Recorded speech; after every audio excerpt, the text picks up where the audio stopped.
डाला। सो जाओ, सुबह देखेंगे क्या करना है। मिसबाह ने हैरत से इधर उधर देखा। वहां सिर्फ एक ही बिस्तर था। वो खामोशी से बिस्तर पर लेट गई। सुबह आँख खुली तो उसने देखा कि मुस्तकम कुर्सी पर बैठा सो रहा है। इसके चेहरे की सख्ती नींद में कुछ कम लग रही थी।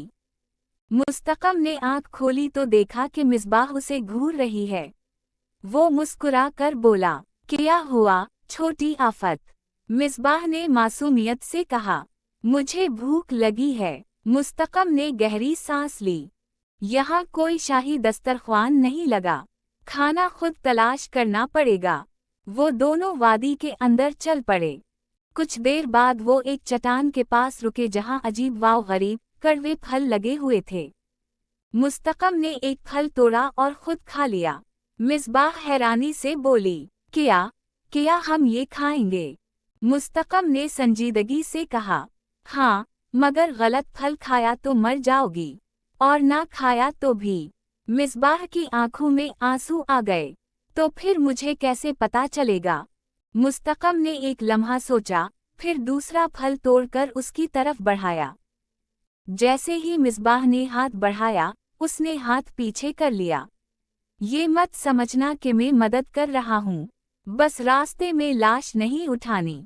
वक्त गुजरता गया। मिसबाह आहिस्ता आहिस्ता उस वादी की जिंदगी की आदी होने लगी। एक दिन उसने हिम्मत करके मुस्तकम को अपनी पूरी कहानी सुना दी। महल, मलका की नफरत, जहानजेब का फरेब, असमा की साकम की बात सुनकर खौफ और हैरत से उसकी तरफ देखा। खून की कुर्बानी, उसकी आवाज़ कांप रही थी। कौन सी कुर्बानी और किसकी? मुस्तकम ने आसमान की तरफ देखा, जैसे बरसों पुराना दिख इसकी आंखों में उतर आया हो। इस वादी की और मेरी, जब तक ये जादू कायम है, यहाँ ना मुकम्मल जिंदगी है और ना मुकम्मल मौत। मिसबाह खामोश हो गई। इसे पहली बार एहसास हुआ कि वो सिर्फ अपनी ही नहीं, बल्कि मुस्तकम की कैद में भी आ गई है। दिन गुजरते गए। मिसबाह अब सिर्फ एक मजलूम शहजादी नहीं रही थी। वो लकड़ियाँ चनती, पानी लाती और वादी के सख्त उसूल सीखने लगी। मुस्तकम दूर से उसे देखता, मगर कुछ कहता नहीं था। उसके दिल में एक अजीब सी कश्मकश शुरू हो चुकी थी। एक दिन मिसबाह वादी के अंदर गहराई में गई। अचानक इसकी नज़र दो चमकते हुए पत्थरों पर पड़ी। वो इन्हें उठाकर खुशी खुशी मुस्तकम के पास आई। मुस्तकम, देखो, ये कैसे चमक रहे हैं। शायद ये कीमती हूँ। मुस्तकम ने एक नज़र डाली और हंस पड़ा। छोटी आफत, तुमने कोई नया तरीका ढूंढ लिया है मक्खियाँ भगाने का। मिसबाह ने बुरा सा मुंह बनाया और खामोशी से वहां से चली गई। इसे लगा जैसे मुस्तकम ने उसकी खुशी को मजाक बना दिया हो। अगली सुबह मुस्तकम खाने की तलाश में वादी से बाहर गया। मिसबाह झोपड़ी में अकेली थी। इसकी नज़र एक पुरानी लकड़ी की अलमारी पर पड़ी। वो आहिस्ता आहिस्ता आगे बढ़ी और उसे खोला। अंदर एक पुरानी घड़ी रखी थी। वो घड़ी जैसे वक्त में कैद किसी याद की तरह थी। मिसबाह ने जैसे ही घड़ी उठाई, वो इसके हाथ से फिसलकर जमीन पर गिरी और टूट गई। उसी लम्हे मुस्तकम झोपड़ी में दाखिल हुआ। इसकी नज़र टूटी हुई घड़ी पर पड़ी और इसका चेहरा सुर्ख हो गया। ये क्या कर दिया तुमने? उसकी आवाज़ में गुस्सा ही नहीं, दर्द भी था। मिसबाह घबरा गई। मुझे मालूम नहीं था, मैंने जानबूझकर। खामोश। मुस्तकम ने पहली बार इतनी सख्ती से चीखा। ये मेरी माँ की आखिरी निशानी थी। इसने मिसबाह की तरफ देखा तक नहीं किया। ये घर छोड़ दो, फौरन। मिसबाह की आंखों से आंसू बहने लगे। वो कुछ कहे बगैर झोंपड़ी से बाहर आ गई। शाम गहरी हो रही थी। बादल गरजने लगे। अचानक मूसलाधार बारिश शुरू हो गई। मिसबाह अकेली, भीगी हुई, सर्दी से कांपती, वादी में चलती रही। इसके कदम लड़खड़ा गए और वो जमीन पर गिर पड़ी। इधर मुस्तकम का दिल बेचैन हो रहा था। बारिश देखकर इसका ज़मीर जाग उठा। मैंने हद कर दी, ये कहकर वो फौरन बाहर निकला। काफी देर तलाश के बाद उसने मिसबाह को जमीन पर बेहोश पाया। इसका जिस्म तप रहा था। छोटी आफत। वो घबरा कर उसे उठा लाया। झोपड़ी में पहुंचकर उसने मिसबाह को बिस्तर पर लटाया और ठंडी पट्टियां रखें। सारी रात वो इसके पास बैठा रहा। बुखार में मिसबाह बुड़बड़ा रही थी। जहांज़ेब, मुझे मत मारो। मुस्तकम, मुझे बचा लो। मुझे अपने पास रहने दो। ये सुनकर मुस्तकम के होंठों पर हल्की सी मुस्कुराहट आ गई। जागती हुई आफत कम थी, सोते में भी शोर मचाती हो।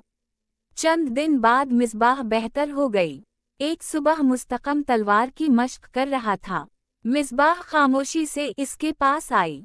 मुझे भी सिखाओ। मुस्तकम ने हैरानी से देखा। ये खेल तुम्हारे नाजुक हाथों के लिए नहीं, मुझे आजमाने दो। मुस्तकम ने तलवार इसके हाथ में दी। खबरदार, खुद को जख्मी ना कर लेना। मिसबाह ने मुस्कुराते हुए हमला किया।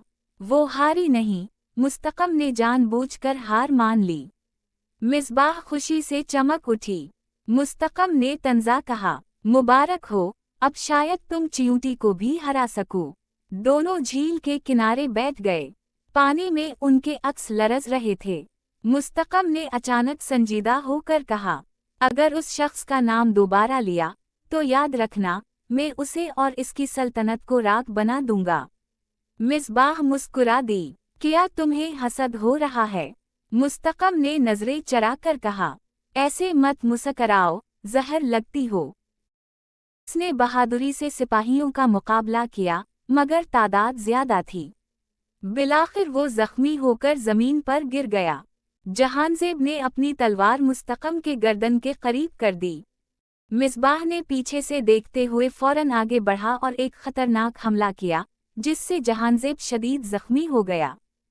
सिपाही खौफजदा होकर पीछे हट गए। मिसबाह दौड़कर मुस्तकम के पास गई। मुस्तकम जख्मी मगर मुस्कुराते हुए बैठा था। वाह छोटी आफत, तुमने वाकई बहादुरी दिखाई। अब वादी का जादू टूट चुका है। अब जाकर अपने हुकूक हासिल करो। मिसबाह की आंखों से खुशी और आंसू दोनों एक साथ बहने लगे। मुस्तकम, नहीं, बराह मेहरबानी मत जाओ। मैं तुम्हारे बगैर नहीं रह सकती। मैं तुमसे बेहद मोहब्बत करती हूँ। इस लम्हे वादी के अंधेरों में तब्दीली आना शुरू हुई।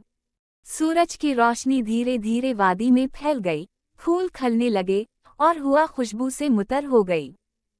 सूरज की पहली किरण मुस्तकम के जिस्म पर पड़ी तो उसके जख्म खुद बखुद भरने लगे।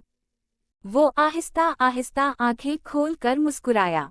छोटी आफत, अब रोना बंद करो। तुम्हारा रोना देखकर हत्ता के फरिश्ते भी भाग जाते हैं। जब मसाइब आते हैं, वो जल्द नहीं जाते, और तुम मेरी सबसे पसंदीदा आफत हो। मिसबाह ने खुशी से मुस्तकम को गले लगा लिया। अब हम हमेशा साथ रहेंगे। यूं मिसबाह और मुस्तकम ने इस वादी में खुशी खुशी जिंदगी गुजारी। जहांज़ेब की सल्तनत और इसकी साजिशें खत्म हो गई और वादी में अमन और खुशी कायम हो गई। अगर आपको कहानी पसंद आए तो लाइक करें, शेयर करें और हमारे चैनल को सब्सक्राइब करें ताकि आपको और भी दिलचस्प कहानियां मिलती रहें। वीडियो पसंद आए तो चैनल को सब्सक्राइब करें, लाइक और शेयर जरूर करें।